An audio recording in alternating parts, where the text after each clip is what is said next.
ಮೈತ್ರಿ ಅಭ್ಯರ್ಥಿ 1 ಲಕ್ಷ ಮತಗಳ ಅಂತರದಲ್ಲಿ ಗೆಲ್ಲಲಿದ್ದಾರೆ. ಜೆಡಿಎಸ್ ಬಿಜೆಪಿಯವರು ಮಾತನಾಡಿಕೊಳ್ಳುತ್ತಿದ್ದಾರೆ, ಅದು ಅವರಿಗೆ ಬಿಟ್ಟ ವಿಚಾರ. ಆದರೆ ನಾವು 29,000 ಮತಗಳ ಅಂತರದಿಂದ ಗೆಲುವು ಸಾಧಿಸಿದ್ದೇವೆ. ನನಗೆ ನಂಬಿಕೆ ಇದೆ ಎಂದು ಶಾಸಕ ಕೊತ್ತೂರು ಮಂಜುನಾಥ್ ಭವಿಷ್ಯ ನುಡಿದರು. ಕೋಲಾರ ನಗರದ ಪತ್ರಕರ್ತರ ಭವನದಲ್ಲಿ ಶನಿವಾರ ಸುದ್ದಿಗೋಷ್ಠಿ ನಡೆಸಿ ಮಾತನಾಡಿದ ಅವರು, ಕಳೆದ ವಿಧಾನಸಭಾ ಚುನಾವಣೆ ಸಮಯದಲ್ಲಿಯೂ ನಾನು ಇಷ್ಟು ಮತಗಳ ಅಂತರದಿಂದ ಗೆಲ್ಲೋದಾಗಿ ಲೆಕ್ಕಾಚಾರ ಮಾಡಿಕೊಂಡಿದ್ದೆ. ಯಾರೂ ನಂಬಲಿಲ್ಲ.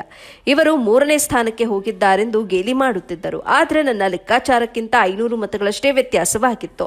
ನಾನು ಗೆಲುವು ಸಾಧಿಸಿದ್ದೇನೆ. ಈಗಲೂ ಅಷ್ಟೇ 29,000 ಮತಗಳ ಅಂತರದಿಂದ ಗೆದ್ದಿದ್ದೇವೆ. 500 ಮತಗಳು ವ್ಯತ್ಯಾಸವಾಗಬಹುದು ಅಂತ ಹೇಳಿದ್ರು. ಇನ್ನು ಡಿಕೆ ಶಿವಕುಮಾರ್ ಮೇಲೆ ಕೇರಳದಲ್ಲಿ ನಡೆಸಿರುವ ಮಾಟಮಂತ್ರದ ವಿಚಾರಕ್ಕೆ ಪ್ರತಿಕ್ರಿಯಿಸಿದ ಅವರು, ಶತ್ರು ಸಂಹಾರಕ್ಕಾಗಿ ಮಾಟಮಂತ್ರ ಮಾಡಲಾಗಿದೆ. ನಾವು ಶತ್ರು ಉದ್ಧಾರಕ್ಕಾಗಿ ಬೇರೆ ಕಡೆ ಮಾಟಮಂತ್ರ ಮಾಡಿಸಿದ್ದೇವೆ ಅಂತ ಹಾಸ್ಯವಾಗಿ ನುಡಿದ್ರು. ಮಾಲೂರಿನ ಶಿವಾರಪಟ್ಟಣದಲ್ಲಿ ಶಿಲ್ಪಿಗಳು ಕಲ್ಲನ್ನ ಶಿಲೆ ಮಾಡ್ತಾರೆ, ಆದರೆ ಶಿಕ್ಷಕರು ಎಲ್ಲರನ್ನ ಶಿಲೆಗಳನ್ನಾಗಿಸುತ್ತಾರೆ. ರಾಜ್ಯದಲ್ಲಿ ಕಾಂಗ್ರೆಸ್ ಅಧಿಕಾರದಲ್ಲಿದ್ದು ನಮ್ಮ ಅಭ್ಯರ್ಥಿ ಆಯ್ಕೆ ಮಾಡಿದ್ರೆ ಅನುಕೂಲವಾಗಲಿದ್ದು, ಬುದ್ಧಿವಂತರಾಗಿರುವ ಶಿಕ್ಷಕರು ಆಗ್ನೇಯ ಶಿಕ್ಷಕರ ಕ್ಷೇತ್ರದ ಚುನಾವಣೆಯಲ್ಲಿ ಉತ್ತಮ ಅಭ್ಯರ್ಥಿಯನ್ನ ಆಯ್ಕೆ ಮಾಡಲಿದ್ದಾರೆ ಅಂತ ಹೇಳಿದ್ರು. ಇವಾಗ ಪಾರ್ಲಿಮೆಂಟ್ ಅದು ಇದು ಬಿಟ್ಬಿಡಿ, ಬೇಡ. ನಾವು ಗೆದ್ದೆ ಬಿಟ್ಟಿದ್ದೀವಿ ಅಂತ ಅಧಿಕೃತವಾಗಿ ಅನೌನ್ಸ್ ಆಗಬೇಕು. ನಾವು ಗೆದ್ದೆ ಬಿಟ್ಟಿದ್ದೀವಿ ಅಂತ ಹೇಳ್ತಾ ಇದ್ದಾರೆ. ಮಿನಿಮಮ್ 1 ಲಕ್ಷ ಲೀಡರ್ ಗೆದ್ದಿದ್ದೀವಿ ಅಂತ ಹೇಳ್ತಾ ಇದ್ದಾರೆ. ತುಂಬಾ ಸಂತೋಷ. ಅವ್ರ ಆಸೆ ಪಟ್ಟಿರೋದು ನಮಗೂ ಸಂತೋಷ, ನಮಗೂ ಖುಷಿನೇ. ಅವ್ರು 1 ಲಕ್ಷ ಓಟಲ್ಲಿ ನಾವು ಗೆದ್ದಿದ್ದೀವಿ ಅಂತ ಅವ್ರು ಹೇಳ್ಕೊಳ್ತಾರೆ. ಸಂತೋಷ, ಖುಷಿ. ಅವ್ರ ಆಸೆ ಅವ್ರು ಮಾಡ್ಕೊಳ್ಳಿ. ನಾವು 29,000 ಓಟಲ್ಲಿ ನಾವು ಗೆದ್ದಿದ್ವಿ. ಹೌದು, ನಂದು ಮಿನಿಮಮ್ ಅದು. ಅದ್ರ ಮೇಲೆ ಏನೋ ಇರ್ಲಿ.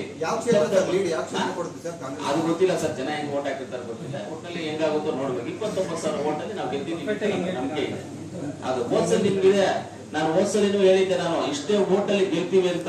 500 ಓಟ್ ಡಿಫರೆನ್ಸ್ ಅಲ್ಲೇ ನಾವು ಗೆದ್ದಿರೋದು. ನಾನು ಕ್ಯಾಲ್ಕುಲೇಷನ್ ಟಾರ್ಗೆಟ್ ಮಾಡ್ಕೊಳ್ಳಿ. ನೀವು ಮುಳ್ಬಾಗದಲ್ಲಿ ಎಷ್ಟು ಓಟ್ ಬರುತ್ತೆ ಅಂತ ಹೇಳಿದ್ದೆ, ಅಷ್ಟೇ ಓಟ್ ಬಂದಿದೆ. ನಾವು ಇಷ್ಟೇ ಲೀಡಲ್ಲಿ ಗೆಲ್ತೀವಿ ಅಂತ ಹೇಳಿದ್ದೆ, ಅಷ್ಟೇ ಲೀಡಲ್ಲಿ ಎಕ್ಸಾಕ್ಟ್ 500 ವೋಟ್ಸ್ ಡಿಫರೆನ್ಸ್ ಅಲ್ಲಿ ಲೀಡರ್ ಗೆಲ್ತೀವಿ. ಈ ಚುನಾವಣೆಯಲ್ಲಿ ನಿಮ್ಮ ಪತ್ರಕರ್ತರಿಗೆ ಹೇಳಿದ ಅಸೆಂಬ್ಲಿ ಚುನಾವಣೆಯಲ್ಲಿ ಇವಾಗ ನಾನು 3rd ಪ್ಲೇಸ್ ಅಲ್ಲಿ ಇದ್ದೀನಿ ಅಂತ ಹೇಳಿದೆ. ತಿರ್ಗಾ ನಾನು 2nd ಪ್ಲೇಸ್ ಅಲ್ಲಿ ಇದ್ದೀನಿ ಅಂತ, ಲಾಸ್ಟ್ ಅಲ್ಲಿ 1st ಪ್ಲೇಸ್ ಅಲ್ಲಿ ಇದ್ದೀನಿ. ನಾನು ಗೆಲ್ತೀನಿ ಅಂತ ಹೇಳಿದ್ದೆ ನಿಮಗೆ. ಯಾರಿಗೂ ನಾನು ಗೆಲ್ತೀನಿ ಅಂತ ನಂಬಿಕೆ ಆಗಿಲ್ಲ. ಆದ್ರೆ ಚುನಾವಣೆ ಮಾಡೋದು ನನಗೆ ಗೊತ್ತಿತ್ತು, ಮಾಡಿದೆ, ಕರೆಕ್ಟ್ ಆಗಿ ಗೆದ್ದಿದ್ದೀನಿ. ಅದ್ರಲ್ಲಿ ನಿಮ್ ಸಹಕಾರನೂ ತುಂಬಾ ಇದೆ. ಈಗಲೂ ನಿಮ್ ಸಹಕಾರ ತುಂಬಾ ಇದೆ ಅಂತ ನಿಮ್ಗೆ ನಮಸ್ಕಾರ. ಕ್ಷೇತ್ರ ಬಹಳ ದೊಡ್ಡದು. 5 ಜಿಲ್ಲೆಗಳ ವ್ಯಾಪ್ತಿಗೆ ಬರ್ತದೆ. ಕೋಲಾರ, ಚಿಕ್ಕಬಳ್ಳಾಪುರ, ತುಮಕೂರು, ಚಿತ್ರದುರ್ಗ ಮತ್ತು ದಾವಣಗೆರೆ ಅರ್ಧ ಭಾಗ ಆಗ್ನೇಯ ಶಿಕ್ಷಕರ ಕ್ಷೇತ್ರಕ್ಕೆ ಬರ್ತದೆ. ಅಭ್ಯರ್ಥಿನೇ ಅಲ್ಲ, ನಾವೇ ಹೋಗ್ಲಿಕ್ಕಾಗಲ್ಲ. ಎಲ್ಲ ಶಿಕ್ಷಣ ಸಂಸ್ಥೆಗಳಿಗೆ ಈಗ ಕೋಲಾರ ತಾಲೂಕು ಜಿಲ್ಲಾ ಕೇಂದ್ರ ಆಗಿರೋದ್ರಿಂದ ಇಲ್ಲಿ 1533 ಓಟ್ ಇದೆ. ನಾವು ಬೇರೆ ತಾಲೂಕುಗಳಿಗೆ ಕಂಪೇರ್ ಮಾಡಿದ್ರೆ 400ರಿಂದ 600 ಓಟು ಬೇರೆ ಬೇರೆ ತಾಲೂಕಲ್ಲಿದೆ. ಇಲ್ಲಿ ಒಂದೇ ತಾಲೂಕಲ್ಲಿ 1533 ವೋಟರ್ಸ್ ಇದ್ದಾರೆ ಮತ್ತು ಶಿಕ್ಷಣ ಸಂಸ್ಥೆಗಳು ಕೂಡ ಹೆಚ್ಚು ಸಂಖ್ಯೆಯಲ್ಲಿದ್ದಾರೆ. ಕಳೆದ 4 ದಿವಸದಿಂದ, ನಿನ್ನೆ 1 ದಿವಸ ಗ್ಯಾಪ್ ಕೊಟ್ಟಿದ್ವಿ. ಯಾಕಂದ್ರೆ ಶಾಸಕರಿಗೆ ಬೆಂಗಳೂರಿನಲ್ಲಿ ಅವರ ಕಮಿಟಿ ಮೀಟಿಂಗ್ ಇದ್ದಿದ್ರಿಂದ ನಿನ್ನೆ ಹೋಗಕ್ಕಾಗಲಿಲ್ಲ. ಇವತ್ತು 4 ದಿವಸದಿಂದ ಓಡಾಡ್ತಾ ಇದ್ದೀವಿ. ಬಹುಶಃ ಅರ್ಧಕ್ಕಿಂತ ಹೆಚ್ಚು, ಒಂದು 60 ಭಾಗ ನೋಡಿರ್ಬೋದು, ಇನ್ನು 40 ಭಾಗ ನೋಡೋದಕ್ಕೆ ಆಗ್ತಿಲ್ಲ.